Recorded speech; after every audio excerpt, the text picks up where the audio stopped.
Hello friends, मैं अंकित कुमार स्वागत करता हूं आपके अपने यूट्यूब चैनल कसौम्या स्टडी पॉइंट में। आज 16 मार्च है और 16 मार्च से हम लेकर के आए हैं करंट जीके के अति महत्वपूर्ण प्रश्न जो आने वाली प्रतियोगी परीक्षाओं के लिए काफ़ी उपयोगी है, काफ़ी महत्वपूर्ण है। और जो स्टूडेंट इस क्लास की पीडीएफ डाउनलोड करना चाहते हैं उसके लिए नीचे डिस्क्रिप्शन में टेलीग्राम चैनल का लिंक दिया गया है, वहाँ से जाकर के पीडीएफ भी डाउनलोड कर सकते हैं। और जो स्टूडेंट चैनल पर नए हैं वो चैनल को सब्सक्राइब अवश्य कर लें। तो चलिए शुरू करते हैं आज की क्लास। पहला प्रश्न है,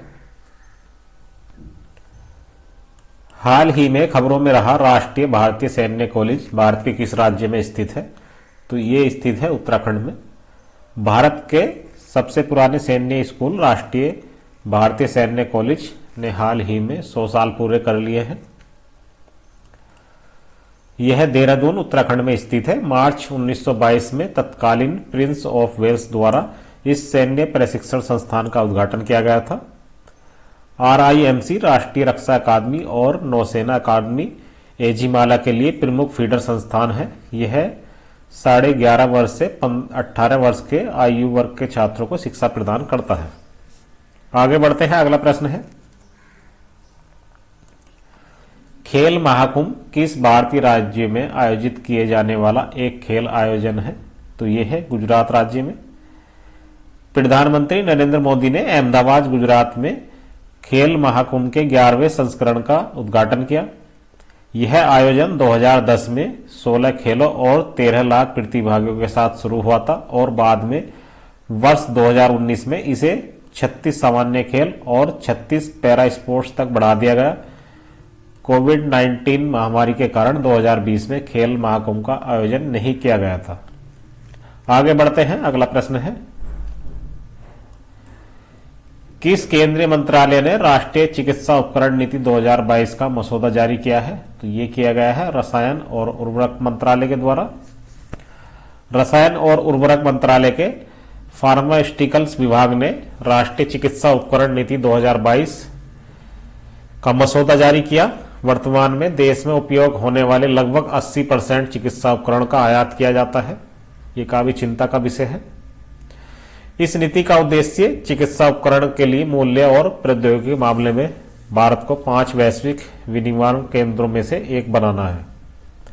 आगे बढ़ते हैं, अगला प्रश्न है, द म्यूजियम ऑफ फ्यूचर जो हाल ही में खबरों में रहा किस देश में स्थित है? तो ये स्थित है संयुक्त अरब अमीरात में। दुबई में द म्यूजियम ऑफ फ्यूचर हाल ही में जनता के लिए खोला गया था। इसका उद्घाटन संयुक्त अरब अमीरात के उपराष्ट्रपति और प्रधानमंत्री द्वारा किया गया। यह एक 7 मंजिला स्तंभ रहित संरचना है जो 30,000 वर्ग मीटर के क्षेत्र में फैली हुई है। आगे बढ़ते हैं, अगला प्रश्न है, हलारी गधे की नस्ल है जो किस भारतीय राज्य की मूल निवासी है? तो ये गुजरात राज्य की मूल निवासी नस्ल है हलेरी, जो कि गधे की नस्ल है। हलेरी गुजरात के सौराष्ट्र क्षेत्र में पाए जाने वाले गधों की एक नस्ल है। देश में इस नस्ल की आबादी तेजी से घट रही है। केंद्रीय मंत्री पुरुषोत्तम रूपाला हलारी गधों के संरक्षण के लिए एक मालधारी या पारंपरिक चरवाहों की एक बैठक की अध्यक्षता करेंगे। इसके अलावा हलारी गधों, कैमी और भगरी नस्ल की बकरियों के साथ एक पशु मेला भी आयोजित किया जाएगा। आगे बढ़ते हैं, अगला प्रश्न है, एयर इंडिया का नया चेयरमैन किसे नियुक्त किया गया है? तो ये नियुक्त किए गए हैं एन चंद्रशेखरन। टाटा सन्स के चेयरमैन एन चंद्रशेखरन को आधिकारिक तौर पर एयर इंडिया का चेयरमैन नियुक्त किया गया है। इससे पहले बीते महीने चंद्रशेखरन को 5 साल के दूसरे कार्यकाल के लिए टाटा सन्स के अध्यक्ष के रूप में फिर से नियुक्त किया गया था।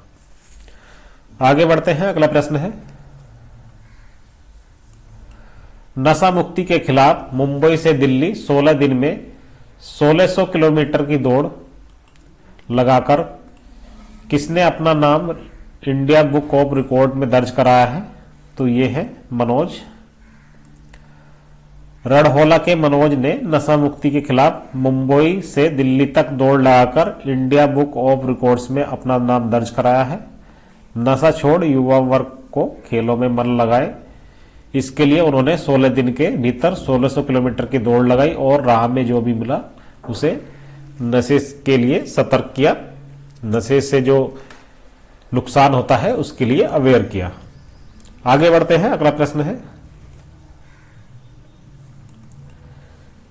चीन में भारत के नवनियुक्त राजदूत ने अपना पदभार ग्रहण कर लिया है, उनका नाम क्या है? तो ये है प्रदीप कुमार रावत।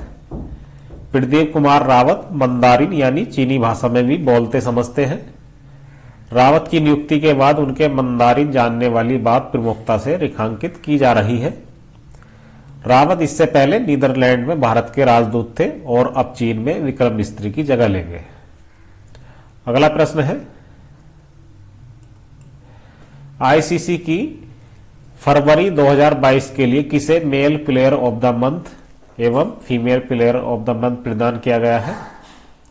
तो ये किया गया है भारत के श्रेयस अय्यर और न्यूजीलैंड के एमिला केर को। इंटरनेशनल क्रिकेट काउंसिल यानी आईसीसी ने 14 मार्च को फरवरी 2022 के लिए प्लेयर ऑफ द मंथ का ऐलान कर दिया है। मेंस कैटेगरी में भारतीय टीम के all format batter Shreyas Iyer ने यह खिताब जीता, जबकि वुमेन्स कैटेगरी में न्यूजीलैंड की एमिलिया केर ने ICC player of the month का खिताब अपने नाम किया। चलिए आगे बढ़ते हैं, अगला प्रश्न है, राष्ट्रीय वित्तीय रिपोर्टिंग प्राधिकरण के नए अध्यक्ष के रूप में किसे नियुक्त किया गया है? तो ये किए गए हैं अजय भूषण पांडे। अजय भूषण पांडे को 3 साल की अवधि के लिए राष्ट्रीय वित्तीय रिपोर्टिंग प्राधिकरण के अध्यक्ष के रूप में नियुक्त किया गया है। आगे बढ़ते हैं, अगला प्रश्न है, गोवा विधानसभा के प्रोटेम स्पीकर के रूप में किसने शपथ ली है? तो ये ली है गणेश गांवकर ने। बीजेपी विधायक गणेश गांवकर ने राज्य विधानसभा के प्रोटेम स्पीकर के रूप में शपथ ली। गोवा के राज्यपाल श्रीधरन पिल्लाई ने गणेश गांवकर को पद एवं गोपनीयता की शपथ दिलाई। आगे बढ़ते हैं, अगला प्रश्न है, और प्रश्न नहीं है तो आज की क्लास को हम यही समाप्त करते हैं। कृपया कमेंट बॉक्स में जरूर बताया करें आपको ये क्लास कैसी लगी और ज्यादा से ज्यादा शेयर करते रहें जिससे अधिक से अधिक लोगों तक ये क्लास पहुंच सके। जय हिंद, जय भारत।